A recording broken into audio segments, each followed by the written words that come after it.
दोस्तों नमस्कार। चलिए चलते हैं आज की वीडियो में और आज देखने वाले हैं कि बाज़ार का अर्थ।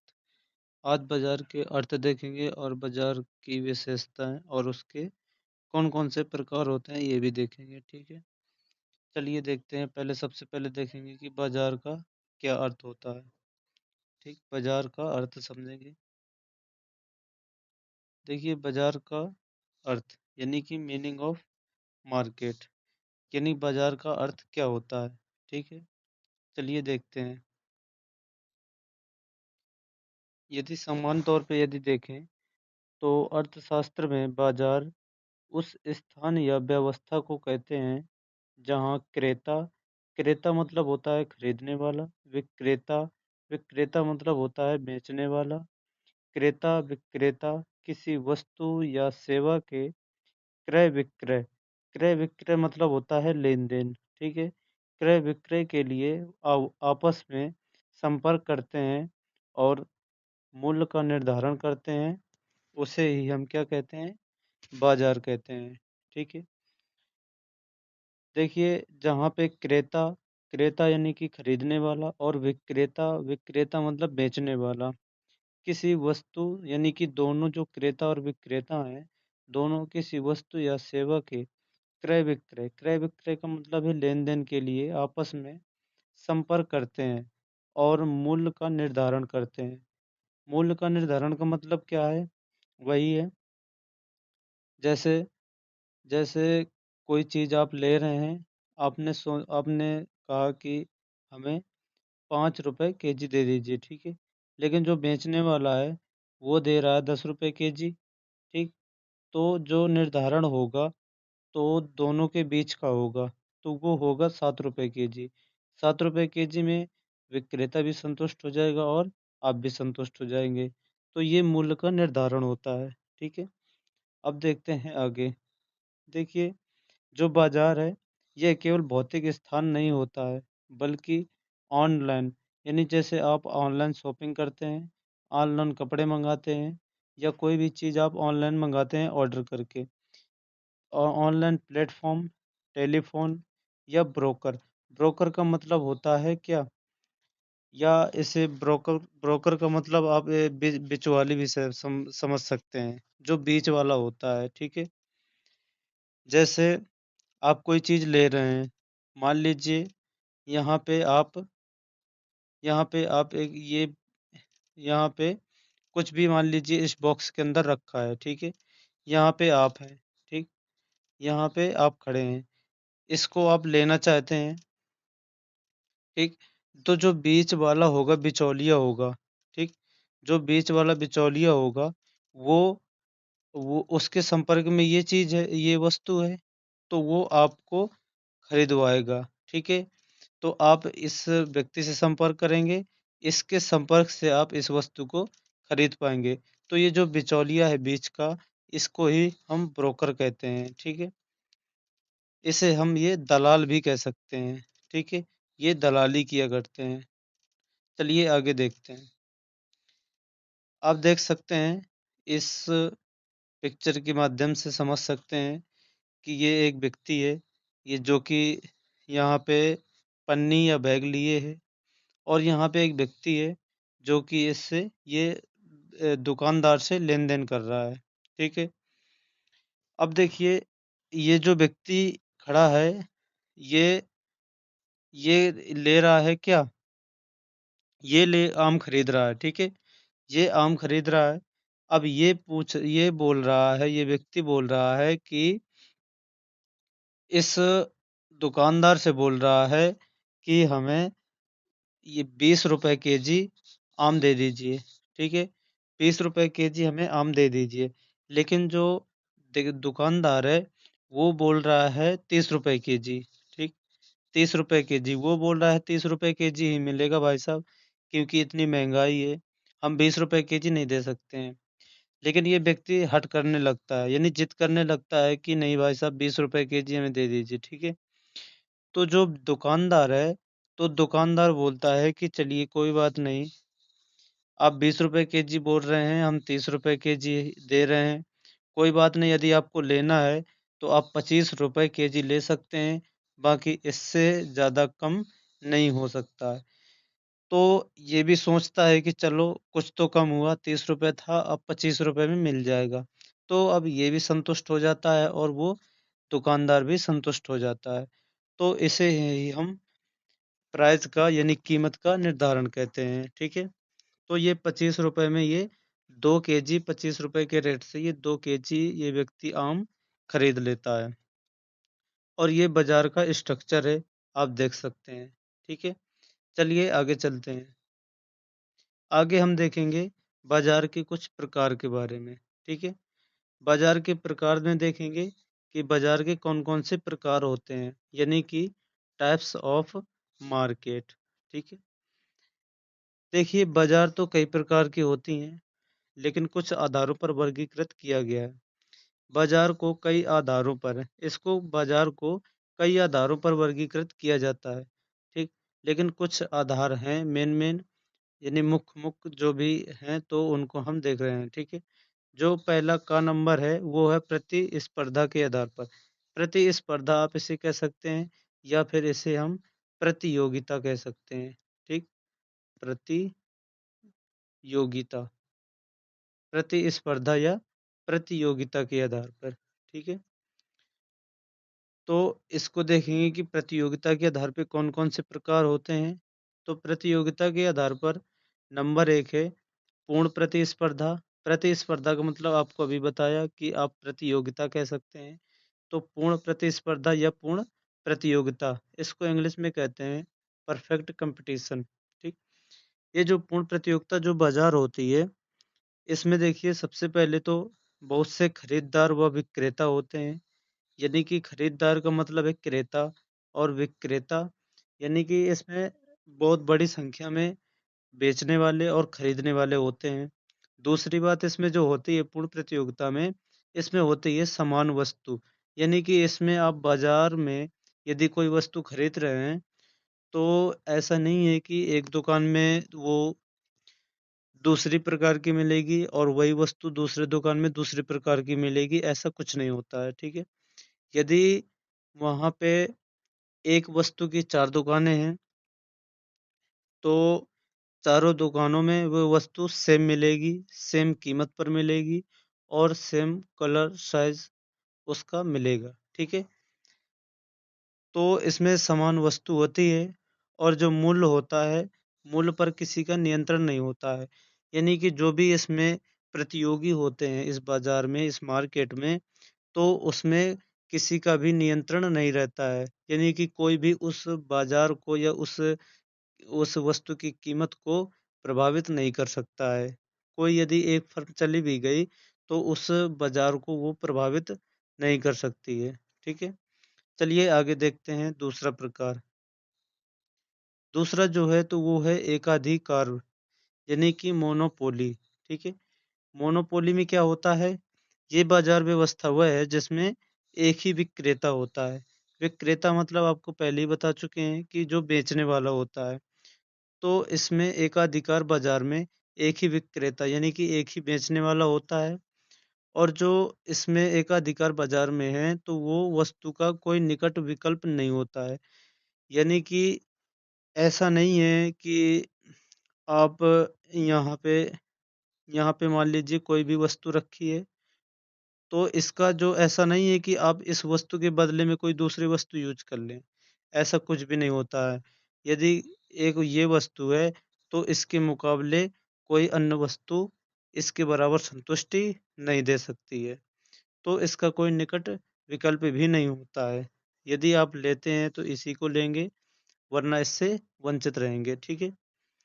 अब देखते हैं तीसरा प्रकार। ये जो तीसरा प्रकार है, वो है एकाधिकारात्मक प्रतिस्पर्धा। एकाधिकारात्मक प्रतियोगिता क्या होती है? इसको इंग्लिश में कहते हैं मोनोपोलिस्टिक कॉम्पिटिशन। ये जो एकाधिकारात्मक प्रतियोगिता होती है, इसमें कई विक्रेता होते हैं। कई विक्रेता हमने पूर्ण प्रतियोगिता में भी देखा था कि उसमें भी कई विक्रेता होते हैं। तो इसमें देखिए, इसमें कई विक्रेता तो होते हैं, लेकिन जो वस्तुएँ होती हैं, वो भिन्न-भिन्न होती हैं। ठीक है? यानी कि अलग-अलग होती हैं। यानी कि उनका ब्रांड अलग होता है और उनकी गुणवत्ता भी अलग होती है। ठीक? चलिए आगे देखते हैं। अगला जो नंबर है, वो चौथा नंबर है, वो है अल्पाधिकार बाज़ार, यानी कि ओलिगोपोली मार्केट। ठीक है? ये जो अल्पाधिकार बाज़ार होता है, उसमें कुछ ही बड़े विक्रेता होते हैं, यानी कि इसमें ज़्यादा नहीं होते हैं, बहुत बड़ी मात्रा में भी नहीं होते हैं और बहुत कम भी नहीं होते हैं। यानी कि इसमें आप 8 से 10 मान सकते हैं या फिर इसमें कहीं-कहीं 4 से 5 भी मिल जाता है, ठीक है? 4 से 5 एमएल झिंगन की बुक में मिलता है और 8 से 10 भी मिल जाता है, ठीक है? तो ये 4 प्रकार हैं जो कि प्रतियोगिता के आधार पे बाज़ार का वर्गीकरण किया गया था, ठीक है? अब देखते हैं अगला कौन-सा आधार है?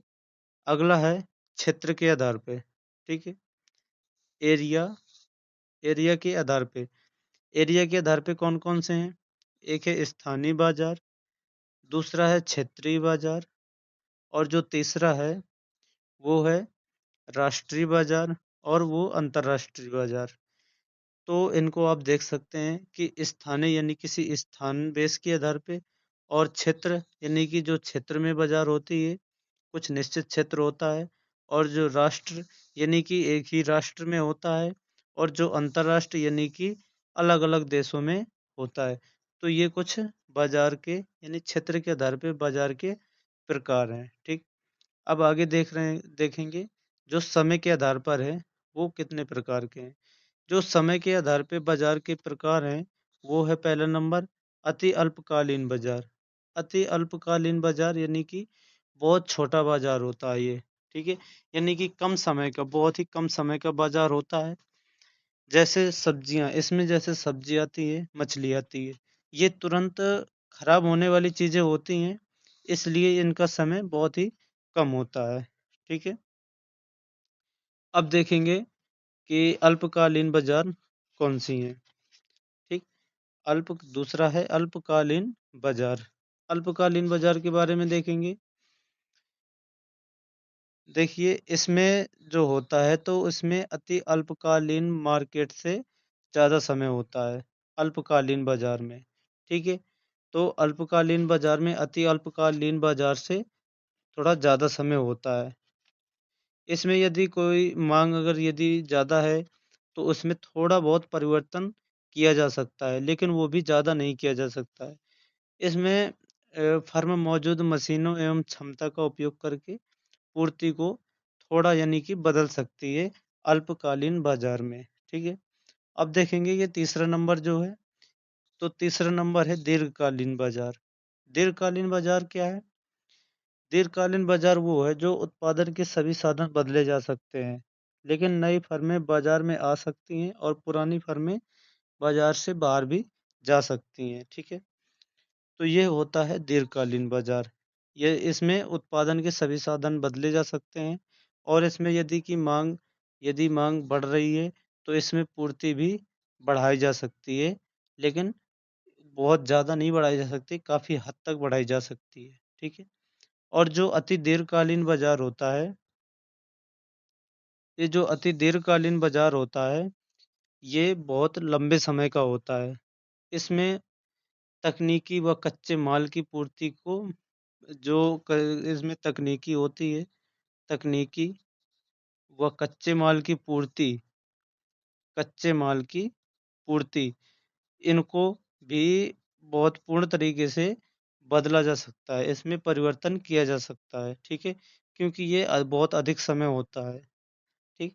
चलिए चलते हैं अगले कौन से ये हैं बाज़ार के प्रकार, ठीक? अब देखेंगे कि बाज़ार की विशेषताएँ कौन-कौन सी हैं। हमने प्रकार के बारे में देखा, अब देखेंगे कि कैरेक्टरिस्टिक्स ऑफ मार्केट यानी कि बाज़ार की विशेषताएँ कौन-कौन सी हैं, ठीक? चलिए चलते हैं। बाज़ार की जो मुख्य विशेषताएँ हैं, वो है नंबर 1 क्रेता और विक्रेता की उपस्थिति।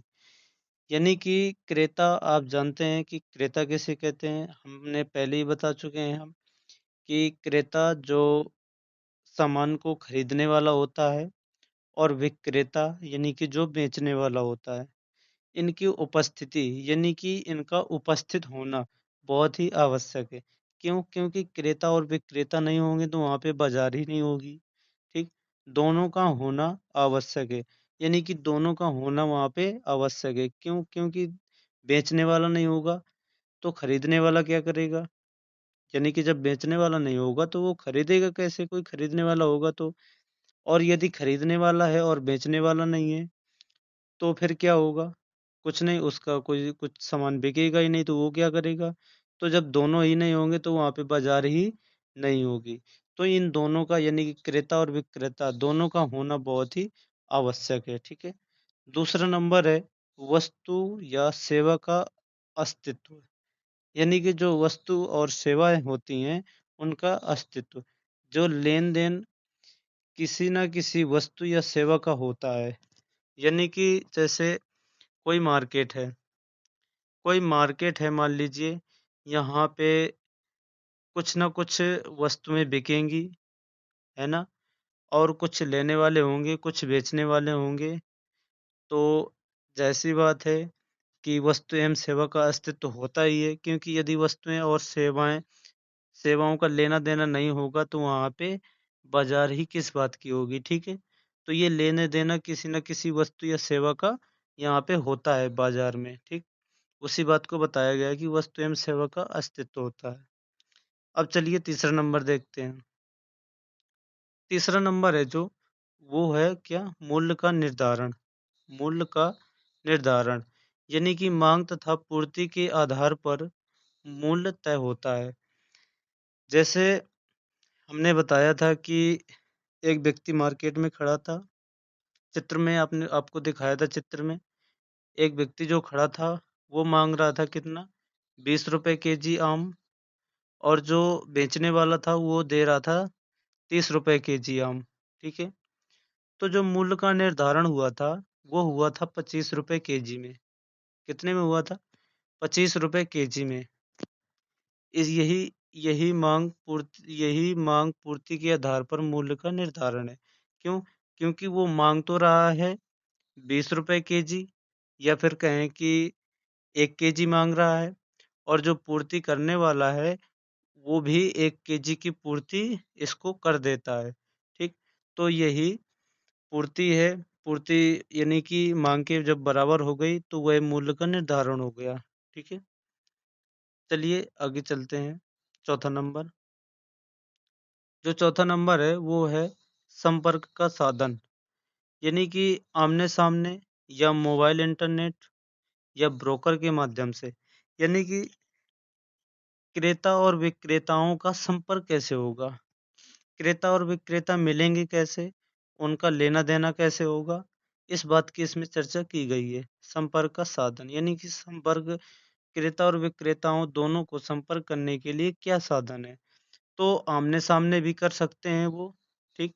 आमने-सामने जाके भी लेना-देना कर सकते हैं, क्रय-विक्रय कर सकते हैं, या मोबाइल इंटरनेट, यानी कि जैसे आप फ्लिपकार्ट में जाते हैं, तुरंत एक शर्ट, एक टी-शर्ट तुरंत ऑर्डर करते हैं, तो बेचने वाला भी बेच रहा है और आप लेने वाले भी ले रहे हैं। तो आप मोबाइल इंटरनेट के माध्यम से भी आप संपर्क कर सकते हैं, और ब्रोकर यानी दलालों के माध्यम से भी संपर्क कर सकते हैं। तो इन सभी के माध्यम से लेना-देना हो जाता है। तो ये सभी क्या हैं? ये सभी क्रय-विक्रय के साधन हैं, ठीक है? आमने-सामने भी आप ले दे सकते हैं, और मोबाइल यानी इंटरनेट के माध्यम से भी, और ब्रोकर के माध्यम से भी, ठीक? चलिए आगे चलते हैं। अगला नंबर है जो, वो है प्रतिस्पर्धा का तत्व। यानी कि अधिकतम बाज़ारों में प्रतिस्पर्धा पाई जाती है। ज़्यादातर बाज़ारें ऐसी होती हैं कि उसमें प्रतिस्पर्धा यानी कि प्रतियोगिता पाई जाती है। प्रतियोगिता का मतलब होता है, जैसे हम आम बेच रहे हैं और आप भी आम बेच रहे हैं, ठीक? हम बेच रहे हैं ₹2 केजी, आप बेच रहे हैं ₹5 केजी। जैसे आप बेचने लगें ₹1 केजी, ₹1 केजी, तो आप हमसे प्रतियोगिता कर रहे हैं, ठीक है? और हम भी बेचने लगे फिर ₹1 केजी, तो ये होती है प्रतियोगिता, ठीक है? कौन आगे जाता है, क्या करता है, कौन सस्ता देता है, कौन वस्तु की क्वालिटी में ज़्यादा बढ़ोतरी करता है, उसी आधार पे क्रेता भी लेना शुरू करते हैं, ठीक है। अब देखिए छठवां नंबर जो है, ये है स्वतंत्र क्रय विक्रय, यानी कि खरीदार व विक्रेता स्वतंत्र निर्णय लेते हैं। यानी कि स्वतंत्र क्रय विक्रय, यानी कि जो यदि जो लेने वाला होता है, जो वस्तुओं को खरीदने वाला होता है, उस पर किसी प्रकार का दबाव नहीं होता है, ठीक है। नहीं होता है और होना भी नहीं चाहिए, ठीक है। तो जो खरीदार होता है, तो वो स्वतंत्र होता है।